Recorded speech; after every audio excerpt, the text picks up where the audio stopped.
زبور 118 فتح کے لیے شکر گزاری کی دعا۔ خداوند کا شکر کرو کیونکہ وہ بھلا ہے اور اس کی شفقت ابدی ہے۔ اسرائیل اب کہے اس کی شفقت ابدی ہے۔ ہارون کا گھرانہ اب کہے اس کی شفقت ابدی ہے۔ خداوند سے ڈرنے والے اب کہیں اس کی شفقت ابدی ہے۔ میں نے مصیبت میں خداوند سے دعا کی اور خداوند نے مجھے جواب دیا اور کشیدگی بخشی۔ خداوند میری طرف ہے، میں نہیں ڈرنے کا، انسان میرا کیا کر سکتا ہے؟ خداوند میری طرف میرے مددگاروں میں ہے، اس لیے میں اپنے عداوت رکھنے والوں کو دیکھ لوں گا۔ خداوند پر توکل کرنا انسان پر بھروسہ رکھنے سے بہتر ہے۔ خداوند پر توکل کرنا عمرہ پر بھروسہ رکھنے سے بہتر ہے۔ سب قوموں نے مجھے گھیر لیا، میں خداوند کے نام سے ان کو کاٹ ڈالوں گا۔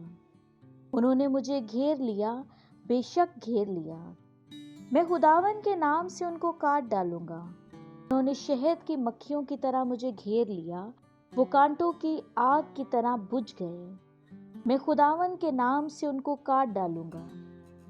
تو نے مجھے زور سے دھکیل دیا کہ گر پڑوں، لیکن خداوند نے میری مدد کی۔ خداوند میری قوت اور میرا گیت ہے، وہی میری نجات ہوا۔ صادقوں کے خیموں میں شادمانی اور نجات کی راگنی ہے۔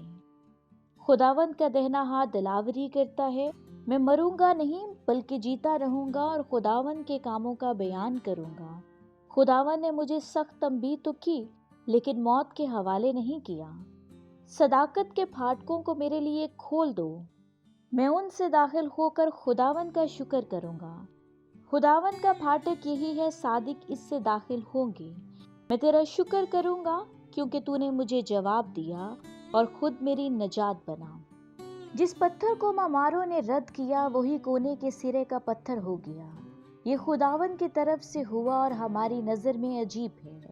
یہ وہی دن ہے جسے خداوند نے مقرر کیا، میں اس میں شادمان ہوں گا اور خوشی مناؤں گے۔